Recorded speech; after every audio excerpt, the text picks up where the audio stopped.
नमस्कार साथियों, मैं आनंद मिश्रा आप सभी का अपने इस लाइव सेशन पे स्वागत करता हूं। तो दोस्तों आइए देखते हैं 2018 में जो आपका प्रीवियस पेपर हुआ था, 2018 में जो पेपर हुआ था आपका किसका, वीडियो का, तो उसका रीजनिंग का मैं कुछ सेक्शंस यहाँ पे सॉल्व करवा रहा हूँ। और आप देखिए कि ये किस तरह का पेपर आया था और क्या पैटर्न था इसका, क्योंकि हमें अब जो अगले एग्ज़ाम की तैयारी करना है, जो री एग्ज़ाम शेड्यूल्ड हुआ है 26 और 27 जून को, वो आपका इसी पैटर्न का आने के चांसेस होंगे। ठीक है, क्योंकि पिछली बार आपका ये पैटर्न था, तो इस बार इसी पैटर्न का एग्ज़ाम होने के चांसेस होंगे पूरे पूरे। तो आइए देखते हैं, क्वेश्चन पे हम चलते हैं। देखिए ये क्वेश्चन है आपका, पूछा हुआ क्वेश्चन है, ये प्रीवियस क्वेश्चन है यहाँ पे।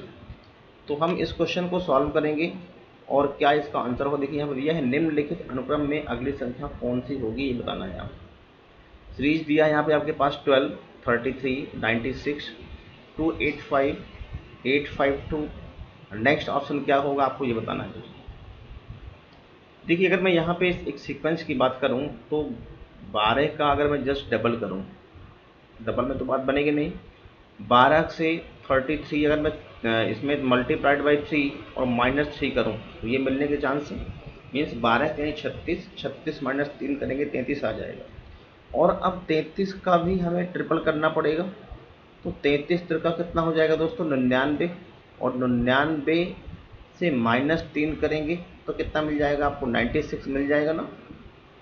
मीन्स अभी यहाँ पे ये पैटर्न काम कर रहा है। अच्छा, तो सेम पैटर्न आगे भी काम करना चाहिए ना। तो देखिए 96 को 3 से मल्टीप्लाई कीजिए, 30 18 की 8 और कितना आया 1, 3 और 27 और 1 28, 28 की 2, 288, 288 -3 कर दीजिए। देखिए 285 मिल रहा है ना यहाँ पे, 250 में से पैटर्न फॉलो कर रहा है आपका यहाँ पे। तो ऐसे ही दोस्तों यहाँ पे 852, 852 में हम पहले मल्टीप्लाइड बाई 3 करें, 3 से गुणा करें। देखिए 3 दूनी 6, 3 पची 15, 3 अठे 24 और 1 25, 2556 और -3 करना पड़ेगा। देखिए 2553, 2553 कहीं पे दिया है दोस्तों, बिल्कुल बी ऑप्शन देखिए दे रखा है यहाँ पे। तो ये बी ऑप्शन आपका क्या हो जाएगा, राइट आंसर हो जाएगा। बी ऑप्शन क्या हो जाएगा, राइट आंसर हो जाएगा। उम्मीद करता हूँ आपको समझ में आया होगा ये पैटर्न। ठीक है, तो क्वेश्चन की बहुत बड़ी डिजिट्स देख करके आपको परेशान नहीं होना, क्योंकि लॉजिक तो दोस्तों वही बनेंगे। ये डिजिट्स ये 2 डिजिट्स में रहें या 3 डिजिट्स में रहें, नंबर के संख्या को देख करके आपको परेशान नहीं होना। ठीक है, चलिए नेक्स्ट क्वेश्चन देखिए और बनाइए फटाफट। क्या लॉजिक है यहाँ पे, 4 9 26 105 524। देखिए रीजनिंग का पेपर है ये, और उम्मीद करता हूँ कि सभी लोग पेपर और पेन और कॉपी लेके बैठे होंगे, क्योंकि ये क्वेश्चन हमें सॉल्व करना पड़ेगा। सॉल्व करने के बाद ही हम आगे बढ़ सकते हैं। ये क्वेश्चन सारे वर्बली मतलब मौखिक रूप से नहीं बनाए जा सकते हैं। ठीक है, हाँ कुछ ऐसे आसान क्वेश्चन होते हैं जिनको आप बना भी सकते हैं, बट सारे क्वेश्चन आप इसको मौखिक नहीं सॉल्व कर सकते। ठीक है, तो देखिए यहाँ पे क्या पैटर्न दे रखा है, 4 9 26 105 524 और आगे देखिए क्वेश्चन मार्क। तो दोस्तों देखिए यहाँ पे अगर मैं 4 से जस्ट डबल करूँ तो 4 का डबल करने पर 4 दूनी 8 और +1 आ रहा है। 9 का डबल करने पर तो 18 जाएगा, और फिर तो बात बनेगी नहीं यहाँ पे। इसका मतलब अगर मैं यहाँ पे अब 9 पे मल्टीप्लाइड बाई 3 और -1 करूँगा तो काम चल जाएगा। मीन्स पैटर्न फॉलो करेगा ना, देख सकते हैं आप यहाँ पे। 4 दूनी 8 +1 means multiplied by 2 +1 multiplied by 3 -1। तो अब यहाँ पे दोस्तों क्या होगा, देखिए 2 3 4, तो मल्टीप्लाइड बाई 4 होगा, +1 -1, तो अगेन +1 होने के चांसेस हैं यहाँ पे। तो देखिए 26 दूनी 52 और 52 का डबल करेंगे तो 104 और +1 5 मैच कर रहा है।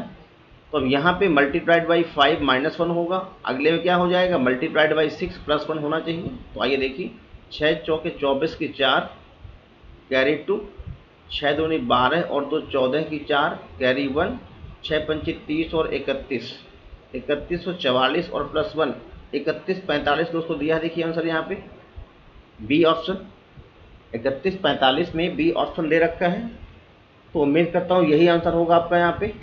चलिए नेक्स्ट क्वेश्चन देखते हैं।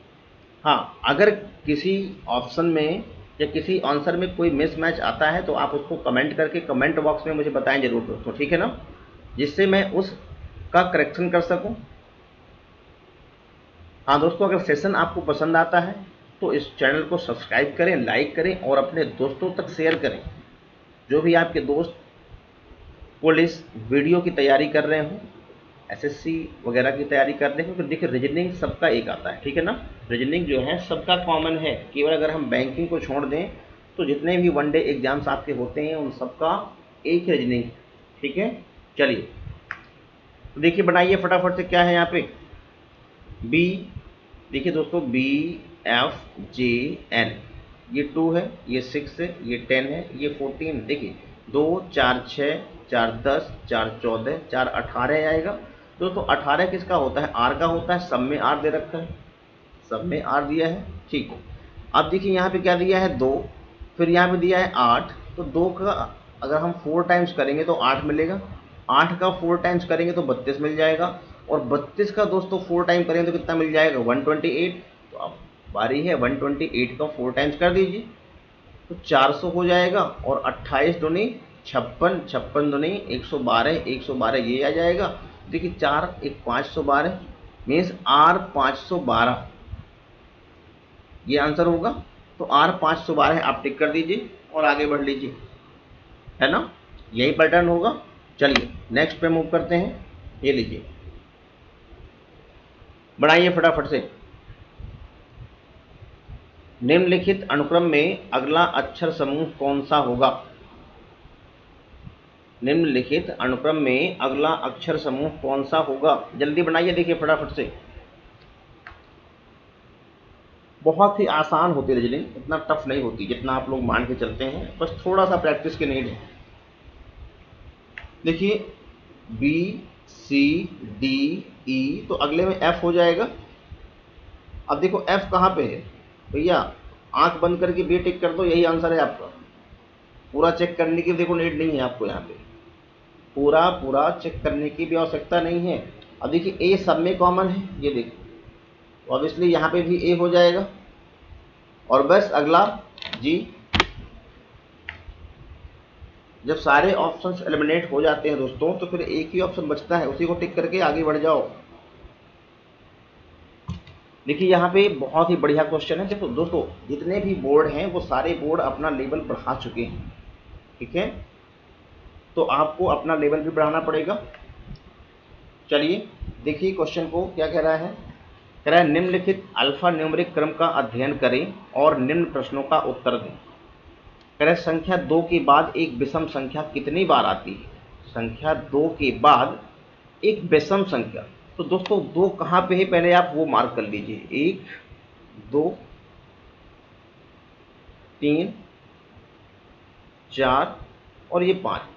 देखिए पूरे सीरीज में दोस्तों 5 टाइम्स क्या आया है, 2 आया है, लेकिन अब कह रहा है कि 2 के बाद जस्ट ऑड नंबर कितनी बार आया है। तो भैया ऑड वाले कर लो ना काउंट, यहाँ पे 1 2 3, देखो यहाँ पे 3 ही बार आया है। अच्छा एक ये है यहाँ पे, ये देखिए 1 2 3 4, 4 टाइम्स आ रहा है 2 के बाद जस्ट आर ऑड, तो ये आपका फोर्थ आंसर जो है राइट हो जाएगा, सॉरी सी ऑप्शन, ठीक है। अब देखिए इस क्वेश्चन में कोई शॉर्टकट नहीं है, ये आपको करना ही पड़ेगा बेसिकली इस तरीके से।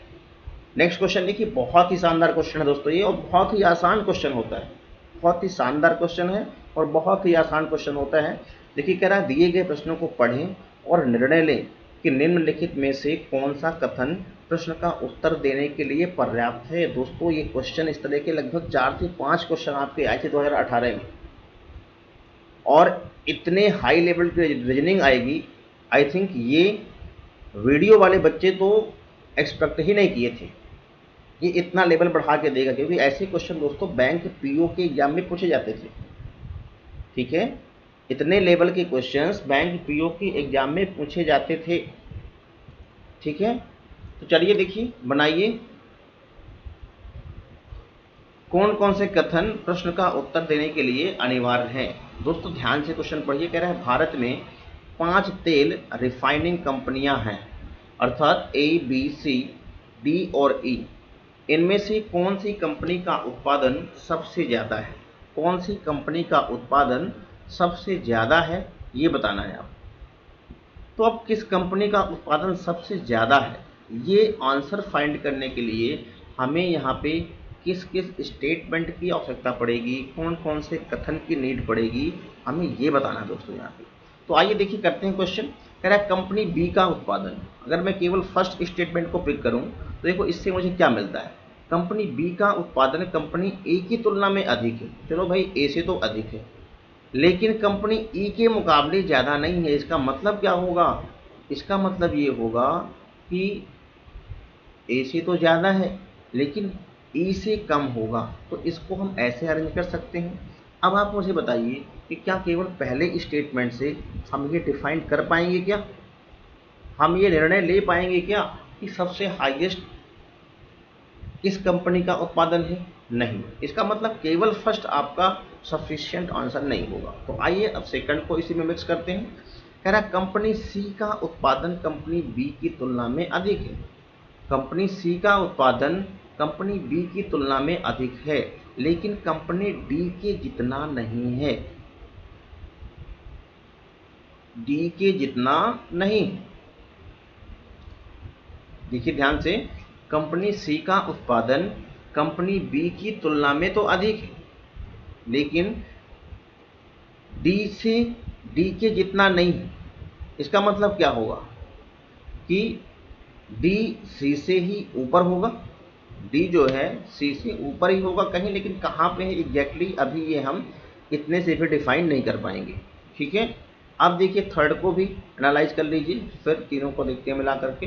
कंपनी ई का उत्पादन उतना नहीं है जितना कंपनी डी का है। कंपनी ई का उत्पादन उतना नहीं है जितना कंपनी डी का है। इसका मतलब क्या है? कंपनी ई का उत्पादन उतना नहीं है जितना कंपनी डी का है। इसका मतलब क्या है दोस्तों कि कंपनी डी का उत्पादन जो है, कंपनी ई का उत्पादन सबसे ज़्यादा यहाँ पे आएगा, लेकिन ये चीज़ फाइंड करने के लिए हमें यहाँ पे इन तीनों स्टेटमेंट की आवश्यकता पड़ रही है। ये पता करने के लिए हमें यहाँ पे इन तीनों स्टेटमेंट की आवश्यकता पड़ रही है। देखिए अगर मैं फर्स्ट और सेकंड को मिलाऊंगा तो बी ए और बी से ऊपर सी है, बी से ऊपर सी भी है और ई भी है। ठीक है, तो ये लगभग सी और ई कहीं यहाँ पे बिलोंग करेंगे, और इन सबसे ज़्यादा कह रहा है किसका? डी का। तो इन सबसे ज़्यादा कौन हो जाएगा? डी हो जाएगा। ठीक है, तो यहाँ पे इन तीनों स्टेटमेंट को कंबाइंड करने से ये हम पता कर सकते हैं कि कौन सी कंपनी का प्रोडक्शन सबसे ज़्यादा है, बट किसी भी एक या दो स्टेटमेंट को अकेले लेकर के ये पता नहीं कर पाएंगे। ठीक है, चलिए नेक्स्ट क्वेश्चन देखिए। कह रहा है दिए गए कथन और निम्नलिखित मान्यताओं को पढ़ें और निर्णय लें कि कथन में कौन सी धारणाएं अंतर्निहित हैं। दोस्तों ये क्वेश्चन है आपका एजम्पशंस का, पूर्व और धारणा। एजम्पशंस क्या होता है?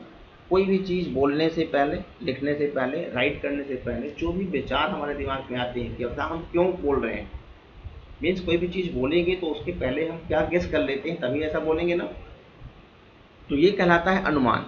तो अगर यहाँ पे कोई स्टेटमेंट दिया गया है तो इसके पीछे क्या एजम्पशंस होगा, क्या पूर्व अवधारणा होगी, उसको आपको जज करना है। कह रहा है सरकार जो लोग पशु उल्लंघना पर गोदावरी में नाव दुर्घटना में मारे गए लोगों के परिवारों के सदस्यों को रुपए 5 लाख का मुआवजा देने का फैसला किया है। चलो ये कोई एक घटना हुई है यहाँ पे गोदावरी रिवर पे। ठीक है, तो उस पर सरकार ने क्या कहा है कि 5-5 लाख रुपए का जो है मुआवजा देने का फैसला किया है। ठीक है, तो फर्स्ट एजम्पशंस क्या है? सरकारी कोष में मुआवजे के खर्च को पूरा करने के लिए पर्याप्त धनराशि है। दोस्तों पर्याप्त धनराशि है तब भी तो सरकार ने ये अनाउंसमेंट किया। अगर सरकार के खजाने में क्राइसिस चल रही होती तो फिर सरकार ऐसा कुछ सोचती नहीं। सरकार कुछ ऐसा सोचती नहीं। अरे भाई आपके जेब में पैसे होंगे, आपके जेब में पैसे होंगे तभी तो गोलगप्पे खाने के पास रुकेंगे। आने वाले के पास रुकेंगे, ठीक है। तो सरकार के पास फंड है, तभी सरकार ने ऐसा अज्यूम किया। सरकार उस क्षेत्र में भविष्य में नाव दुर्घटनाओं की घटनाओं को कम करने की कोशिश कर सकती है। अब दोस्तों कोशिश कर सकती है या नहीं कर सकती है, ये तो फ्यूचर कोर्स ऑफ एक्शन होगा, हमारा फ्यूचर कोर्स ऑफ एक्शन होगा, बट एजम्पशंस नहीं है, इसलिए ये आंसर गलत हो जाएगा और यहाँ पे ओनली फर्स्ट आंसर आपका ठीक होगा, ओनली फर्स्ट ऑप्शन आपका क्लियर होगा। उम्मीद करता हूँ क्लियर होगा। चलिए नेक्स्ट क्वेश्चन देखिए। क्या राष्ट्रीयकृत बैंकों के अधिकारियों को 1 या 2 साल बाद स्थानांतरित कर दिया जाना चाहिए? पहला तर्क दिया गया है हाँ, वे स्थानीय लोगों के साथ घुल मिल जाते हैं और उनसे चालाकी से काम निकाला जा सकता है। दोस्तों देखिए, जितना भी गवर्नमेंट एम्प्लॉय होता है, जितना भी गवर्नमेंट एम्प्लॉय होता है, वो उस गवर्नमेंट रूल्स के अकॉर्डिंग, रूल्स एंड रेगुलेशन के अकॉर्डिंग ही किसी ऑफिस में काम करते हैं, ठीक है। वहाँ पे ऐसा नहीं है कि मेरा और आपका बहुत ही घनिष्ठ संबंध हो गया है तो आप रूल्स रेगुलेशंस को दरकिनार करते हुए आप मुझे लोन दे देंगे। जो भी गवर्नमेंट की पॉलिसीज़ हैं आप उन्हीं के अकॉर्डिंगली काम करेंगे। तो यहाँ पे ये जो फर्स्ट ऑप्शन तर्क दिया जा रहा है ये तो बिल्कुल गलत हो जाएगा, ठीक है। आपको लग सकता है, आप सोच सकते हैं ऐसा, बट ऐसा यहाँ पे तर्क आपका वीक है। नेक्स्ट कह रहा है नहीं, जब तक उनकी नीतियाँ और योजनाएं आकार लेने लगती हैं उन्हें छोड़ना पड़ता है। हाँ, ये स्ट्रॉन्ग आर्गूमेंट है आपका यहाँ पे। भाई 1-2 साल तो किसी को जमते जमते लग जाता है किसी बैंक में, और जैसे जैसे उनकी पॉलिसी अच्छी बनी, स्ट्रांग बनी, वो कुछ करने लायक बनते हैं, आप उनका ट्रांसफ़र कर दोगे। तो जो कंपनी की या फिर किसी बैंक की प्रोडक्टिविटी है, उत्पादन क्षमता है, वो घट जाएगी, ठीक है। तो ये आपका स्ट्रॉन्ग आर्गूमेंट है। नेक्स्ट बात करते हैं नहीं, ये बहुत सारी प्रशासनिक परेशानी पैदा करेगा और अधिकारियों के लिए बहुत सी असुविधा का कारण बन जाएगा। बिल्कुल, ये भी स्ट्रॉन्ग आर्गूमेंट है। तो दोस्तों यहाँ पे first and second and third, C option will be right answer. Second और थर्ड दोनों आपके स्ट्रॉन्ग आर्गूमेंट्स हैं। चलिए नेक्स्ट देखते हैं। दिए गए सही कथन पर विचार करें और निर्णय लें कि कौन से निष्कर्ष तार्किक रूप से इन कथनों का पालन करते हैं। देखिए, ये स्टेटमेंट दिया है और यहाँ पे आपको क्या करना है, निष्कर्ष निकालना है दोस्तों, कंक्लूजन्स। कंक्लूजन्स क्या होता है, what we can conclude from the given statements. We can conclude from the given statements directly और इनडायरेक्टली, मीन्स एजम्पशन बेस्ड भी कंक्लूजन होता है और डायरेक्टली भी हम क्या कर सकते हैं, कंक्लूड कर सकते हैं। जैसे कह रहा है यहाँ पे एक स्टेटमेंट है, कैल्विन क्लीन जीन्स का उपयोग करें, मेरे और मेरे कैल्विन के बीच कुछ भी नहीं आता है। ये एक एडवर्टीजमेंट है किसी कंपनी की, ठीक है। जीन्स बेचने के लिए भाई वो एडवर्टीजमेंट कर रखा है, प्रचार प्रसार करते हैं लोग, ठीक है। तो निष्कर्ष देखिए क्या निकला है, आकर्षक नारे लोगों को आकर्षित नहीं करते हैं। क्या ये सही है निष्कर्ष? बिल्कुल गलत है। अरे दोस्तों, इतने सारे स्लोगन्स लगाए जाते हैं, बनाए जाते हैं, तो उसके पीछे कोई ना कोई निहित कंक्लूजन्स होता है। हम ये चीज़ पहले से मान के चलते हैं ना कि अगर ऐसा कर देंगे तो ऐसा हो जाएगा, इट मीन्स ये गलत है, यहाँ पे अफेक्ट करते हैं स्लोगन्स, ठीक है। नेक्स्ट है, लोगों को डार्क शेड वाला जीन्स पसंद आता है। भाई इसके बारे में कुछ कहा ही नहीं गया है, तो ये हम अननेसेसरी क्यों लेंगे। तो ना तो फर्स्ट और ना ही सेकंड, ये डी ऑप्शन आपका राइट हो जाएगा यहाँ पे, ठीक है। नेक्स्ट कह रहा है, दिए गए प्रश्नों को पढ़ें और निर्णय लें कि निम्नलिखित में से कौन सा तर्क प्रभावशाली है। कौन सा स्टेटमेंट यहाँ पे प्रभावशाली है, स्ट्रांग है, वो बताना दोस्तों आपको। कह रहा है, क्या भारत में सभी अप्रत्यक्ष करों को एक समान और सेवा कर में जोड़ा जाना चाहिए। जितने भी अप्रत्यक्ष कर हैं, टैक्सेस हैं, उन सभी को जीएसटी में ऐड करना चाहिए। इसके पीछे तर्क पहला दिया जा रहा है, हाँ, यह टैक्स संग्रह प्रणाली को काफ़ी सरल बना देगा और इससे कर एकत्र करने की लागत भी कम हो जाएगी। दूसरा दिया है, हाँ, निर्माताओं और व्यापारियों को इससे फायदा होगा जो बदले में कर संग्रह को बढ़ावा देगा। थर्ड है, नहीं, इससे अन्य देश ने ऐसी प्रणाली नहीं अपनाई है, किसी अन्य देश ने ऐसी प्रणाली नहीं अपनाई है। दोस्तों, दूसरे का कॉपी पेस्ट नहीं करना होता। दूसरा देश क्या कर रहा है क्या नहीं कर रहा, हमें उससे मतलब नहीं होता। अगर ऐसा कोई स्टेटमेंट दिया होता है तो दोस्तों वो हमेशा वीक होता है, हमेशा वीक होता है, ध्यान रखिएगा, ठीक है। प्लीज़, आपके अपने देश की प्रॉब्लम है, आप उसको अपने अकॉर्डिंगली सॉल्व करेंगे, ना कि दूसरे को कॉपी करके। तो यहाँ पे फर्स्ट और सेकंड बिल्कुल स्ट्रांग है, कह रहा है हाँ टैक्स संग्रह प्रणाली को काफ़ी सरल बना देगा, सिंपल कर देगा, और इससे कर एकत्र करने की लागत भी कम हो जाएगी। ठीक है, तो फर्स्ट और सेकंड मीन्स सी ऑप्शन आपका बिल्कुल ठीक होगा। चलिए नेक्स्ट करते हैं। दी गई आकृति निम्न विकल्पों में से एक में एम्बेडेड है, मतलब ये आकृति किसमें छिपी है आपको ये बताना है। अब देखो यहाँ पे तो है नहीं, यहाँ पे भी नहीं है, यहाँ पे भी नहीं है, यहाँ पे छिपी है। देखिए ये यहाँ से यहाँ तक जाएगा, और फिर यहाँ से नीचे आ जाओ, और फिर यहाँ से यहाँ तक जाओ, और यहाँ से हाफ ले जाओ। ये देखिए यहाँ पे छिपा रखा है ना। तो आपको ऐसे एम्बेडेड आकृति को भी पहचानना है। ठीक है, चलिए कह रहा नीचे दिए गए x में कुछ विशिष्ट प्रतीक हैं। आप देख सकते हैं ये x है आपका, और इसमें कुछ सिंबल दे रखा है। वह विकल्प चुनें जिसमें एक ही प्रतीक पाए जाते हैं, एक ही तरह के सिंबल पाए जाते हैं, वो आपको चूज करना है। चलिए बताइए फटाफट से। देखिए यहाँ पे अगर हम सिंबल्स मैच करें दोस्तों, तो आई थिंक ये सिंबल कहीं पे गिवन है क्या? यहाँ पे नहीं गिवन, गलत हो जाएगा। दूसरा देखिए ये सिंबल्स भी कहीं गिवन नहीं है, ये वाला, और ये ट्रायंगल भी तो नहीं है, ये भी गलत हो गया।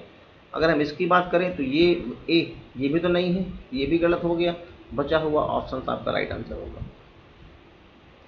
तो ऐसे आंसर को हम ऑप्शंस को एलिमिनेट करके भी सही तक पहुंच सकते हैं। ठीक है, नेक्स्ट देखिए आ गया पासा, डाइस। कपिल और धर्मा क्लब में दो पासा के साथ खेल रहे हैं और उन्होंने पासा को निम्नलिखित चित्रों के अनुसार फर्श पर घुमाया है। ये देखिए, यदि x 4 बिंदुओं के विपरीत छोर पर मौजूद बिंदुओं की संख्या का प्रतिनिधित्व करता है, मीन्स x के अपोजिट में x 4 बिंदुओं के विपरीत, मतलब x का अपोजिट कह रहा है 4 है, तो भैया x भी तो किसी नंबर को डिनोट करेगा, तो ये x का मान बताना है आपको। दोस्तों डाइस आप देख सकते हैं यहाँ पे गिवन है, और इन दो डाइसेस में सबसे पहले हम क्या करते हैं, ये पहचानते हैं कि दोनों डाइस में जो गिवन हुई संख्या है, जो भी संख्याएं हैं, हम यहाँ पे कॉमन संख्या देखते हैं। क्या देखते हैं? कॉमन नंबर्स देखते हैं, और ये देखते हैं कि वो कॉमन फेस पर है या फिर अनकॉमन फेस पर है। क्या देखते हैं? कॉमन नंबर, मीन्स जो दोनों में क्या हो, सेम है। अब वो जो कॉमन नंबर सेम मिल रहा है, वो हो सकता है कि दोनों डाइसेस पर सेम फेस पर रखी है या फिर डिफरेंट फेस पर रखी है, मीन्स कॉमन फेस पर भी हो सकती हैं या फिर अनकॉमन फेस पर भी हो सकती हैं। ठीक है, तो दोस्तों हम क्या देखते हैं, पहले कॉमन नंबर देखते हैं। कॉमन नंबर डाइसेस में से कहाँ पे हो सकता है? कॉमन फेस पर हो सकता है या फिर अनकॉमन फेस पर भी हो सकता है ना? कॉमन फेस पर हो सकता है या फिर अनकॉमन फेस पर हो सकता है। दोस्तों अब ध्यान से सुनिएगा मेरे रूल्स को। अगर कॉमन नंबर कॉमन फेस पर है, अगर कॉमन नंबर कॉमन फेस पर है, तो जितने भी रेस्ट सिंबल बचेंगे उन सबके अपोजिट्स भी कॉमन फेस पर ही होंगे।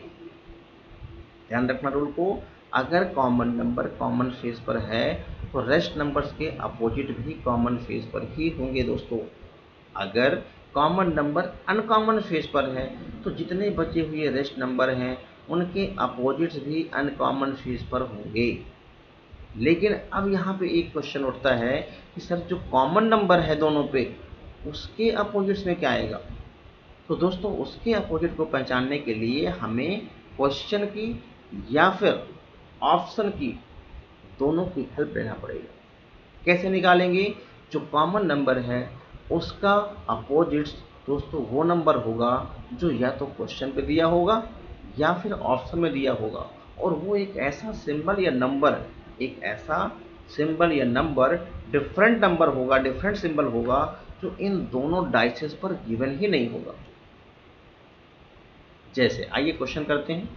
हाँ, अगर ये रूल्स थोड़ा सा आपको क्लियर ना हो तो दोस्तों यहाँ पे पॉज करके आप इसको 2-3 बार समझिए।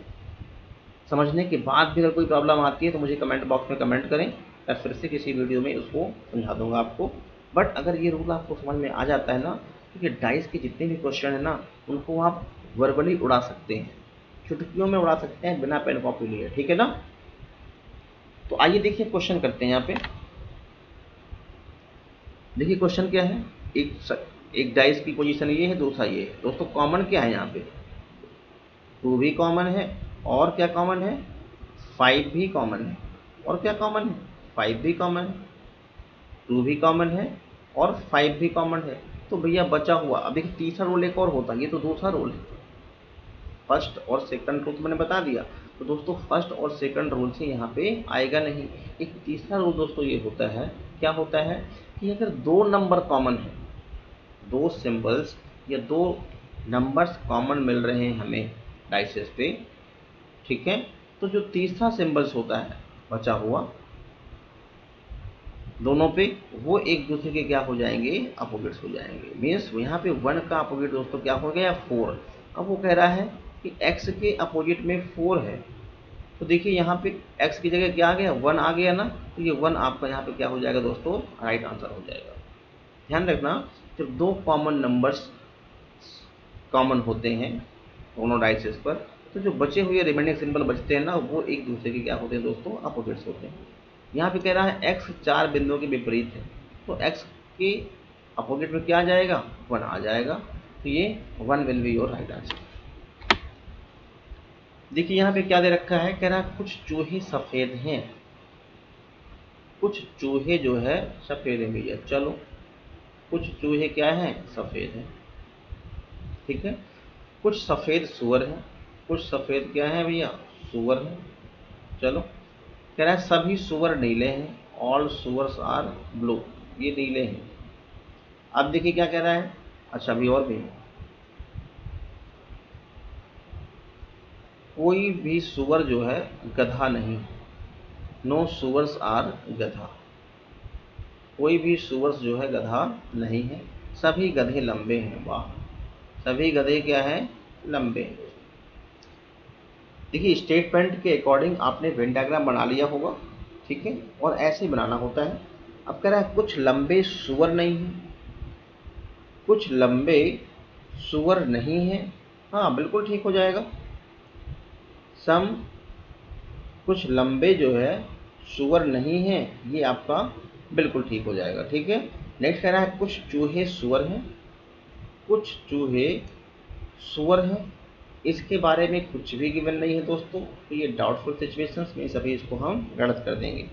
नेक्स्ट कह रहा है सभी नीले गधे होने की संभावना है, सभी नीले गधे होने की संभावना है।